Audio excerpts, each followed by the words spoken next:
What if everything you believe about love, especially her love, was never meant to make you whole, but to keep you chasing? You thought her smile meant something real, that the way she leaned in when you spoke, laughed at your jokes, brushed your arm like it mattered, was a sign that you were finally enough. Seen, validated, whole. You held on to that moment like a man drowning clutches his last breath. Not because you were foolish, but because no one ever warned you how deep the craving runs. The craving not to be loved by the world, but to be made whole by her. Not admired, defined, somewhere along the way, in childhood, in movies, in sermons, in fairy tales. You were taught that a woman's approval is the final stamp of manhood. That her attention completes you. That her love redeems the parts of you too broken, too shameful, too raw to face alone. But what if that belief, the one that makes you kneel at the altar of her gaze, isn't love at all? What if it's a lie dressed in poetic language and cultural flattery? What if it's not noble, but a centuries-old illusion, and one man, a quiet, uncompromising thinker, saw it clearly long before you ever felt the ache? Immanuel Kant, the philosopher of reason, of duty, of clarity, the man they told you was too cold for matters of the heart. And yet, beneath his stoic exterior, Kant revealed something few dare to admit: that the male desire to be validated by women is not virtue. It's vulnerability misunderstood. It's self-worth outsourced to the flicker of feminine attention. Kant didn't write with hatred toward women. He didn't degrade them. He observed them, measured them, not with passion, but with logic. And what did he see? Beauty without depth, form without substance. Not because he thought women were incapable of reason, but because, as he put it, nature didn't design them for it. Design. That was the word he used. As if femininity itself was crafted to reflect, not generate, thought. And so he wrote, women should be beautiful, graceful. That knowledge would harden them. That intellect would erode their charm. A thinking woman, to Kant, was an aesthetic contradiction. Before you rush to dismiss him as archaic, ask yourself, why does her admiration feel like salvation?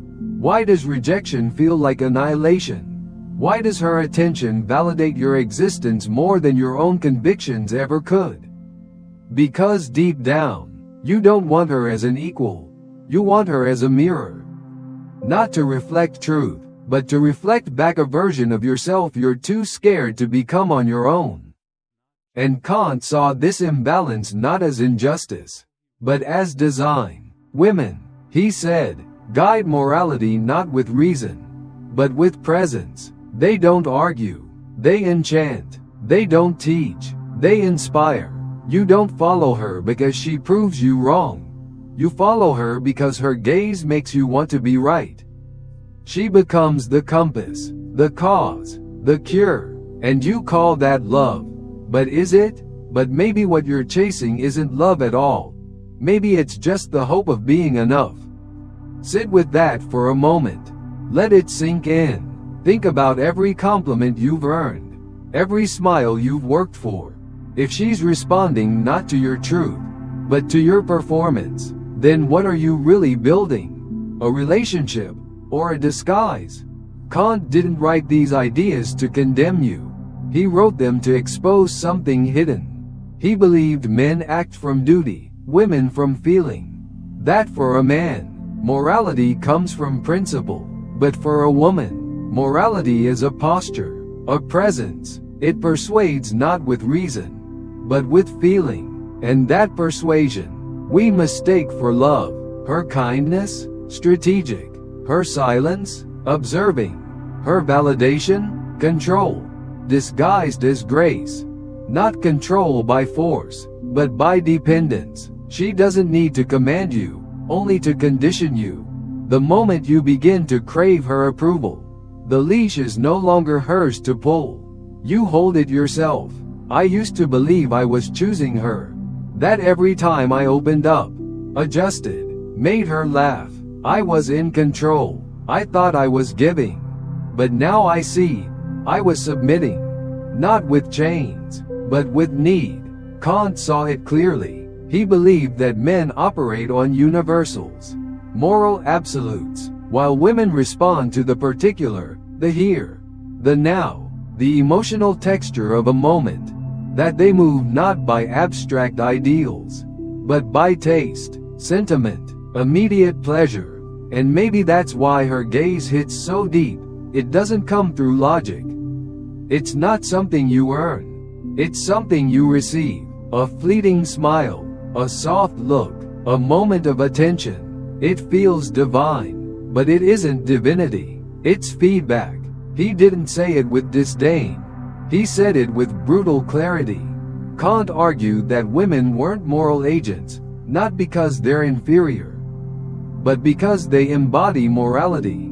Not thinkers of ethics, but symbols of it. And that's the trap, because when someone becomes a symbol, you don't question them, you worship them. You don't challenge a symbol, you serve it, you shape yourself around it. You forget that she's human, and more dangerously, you forget that you are. 2. You start mistaking her presence for permission, her attention for guidance, and your identity starts to form in her reflection. Not because she demands it, but because you never learned how to stand alone in your own moral clarity. It shows. Every time you bend to keep her interested, every time you suppress your instinct to avoid conflict, every time you buy, build, or bleed for her affection. You think that's strength? That's not strength. That's social conditioning, born from centuries of myth, from philosophies that crowned her your compass, but never your equal. Kant believed that a woman should be educated in manners, not ideas, in elegance, not ethics, because once she starts to think like a man, she loses what made her appealing. And maybe that's what still haunts you. The fear that if she ever truly saw you, not the polished version, but the raw chaos beneath, she wouldn't want you at all.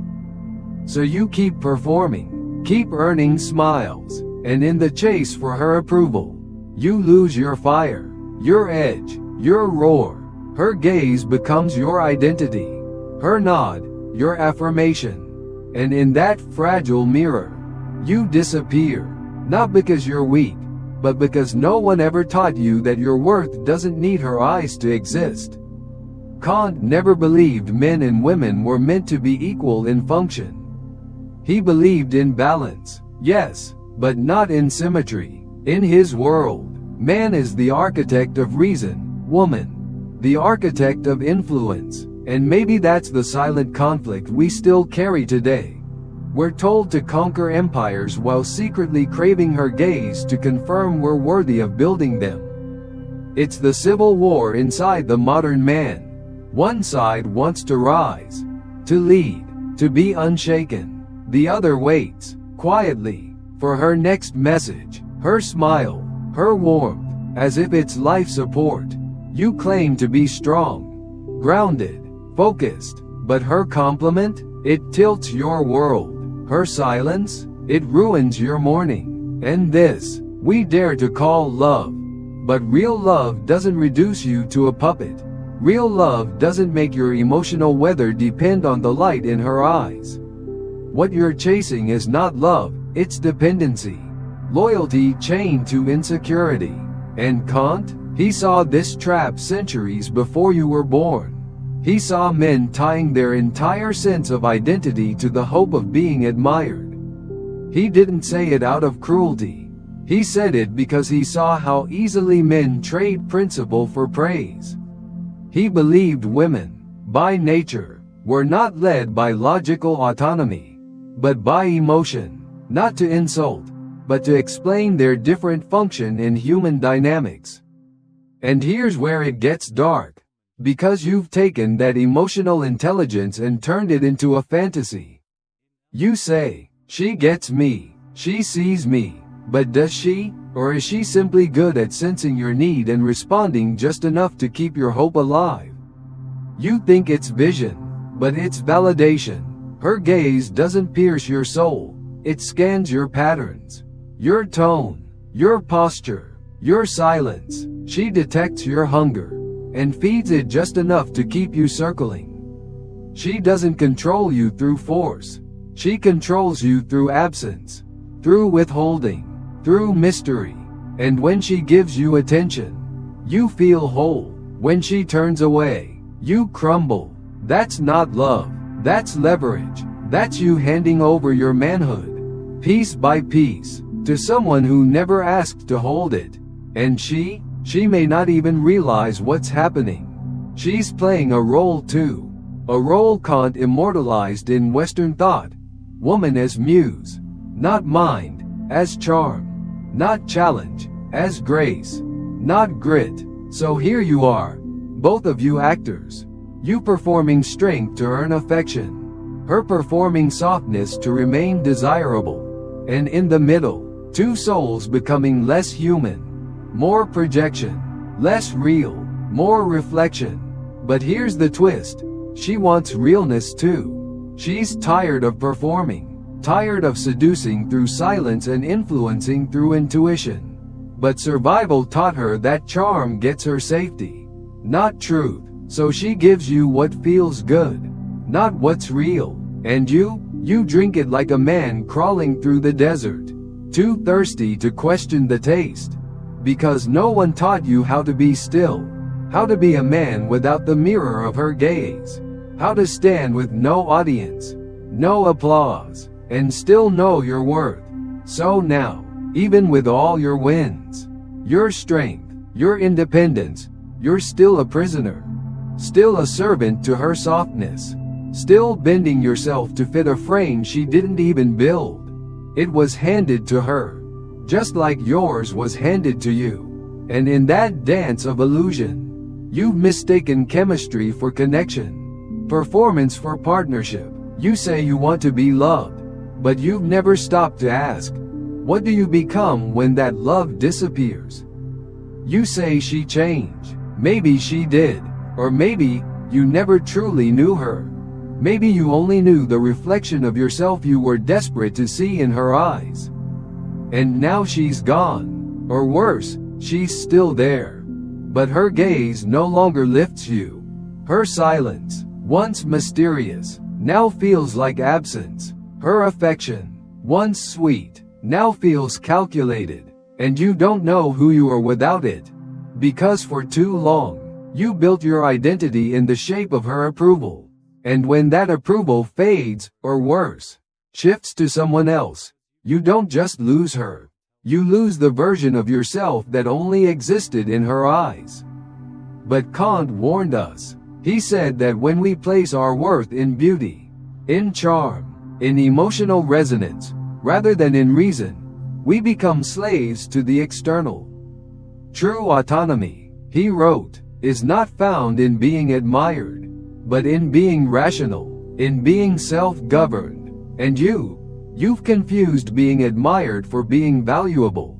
Kant believed that men must act from duty, not from desire, that we are only free when we act from principle, not passion. And maybe that's the answer. Maybe that's where we start, by letting go of the need to be liked by her, and committing to being honest with ourselves. Because the woman you're chasing, the one whose affection feels like salvation, may not even exist. She's a dream, a projection, a reflection of your unhealed ache to be seen, without ever having to face yourself.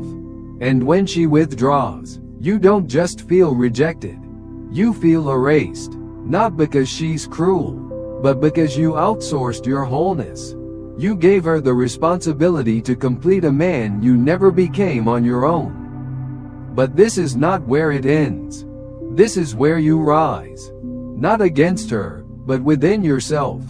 You stop chasing her smile like it's a prize, and start building a self that doesn't vanish when no one is watching. You stop asking, what does she see in me?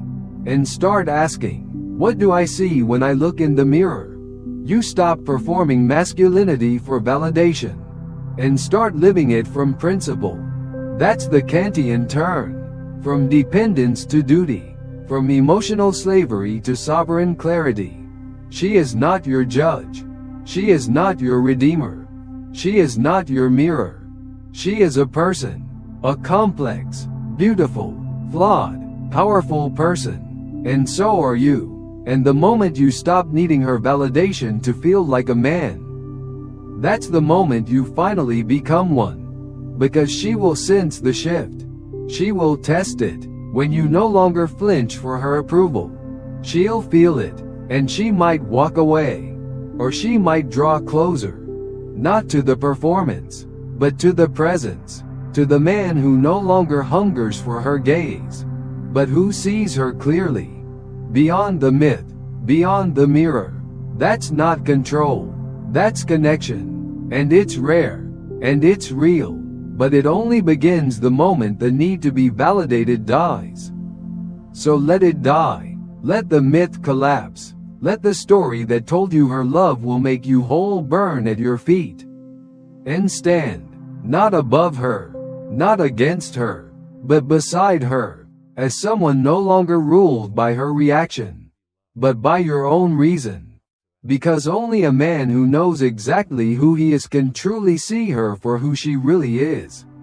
Not as a prize to be won, not as a symbol of success, not as the reward for being a good man. Just a woman, flawed, powerful, unpredictable, and human. And in that moment of clarity, something different happens. Something honest begins. Because when you no longer need her to make you whole, you finally have space to connect from truth, not need. And if this truth pierced through your illusions, if it shook something buried deep in you, then don't keep it to yourself. Share it, because somewhere out there is another man chasing the same ghost, another man lost in the same pattern. And maybe, just maybe, your courage to wake up becomes his too. Subscribe for more of these raw, unfiltered truths, the kind they won't teach you in school, the kind no dating coach will sell you, the kind your father never warned you about.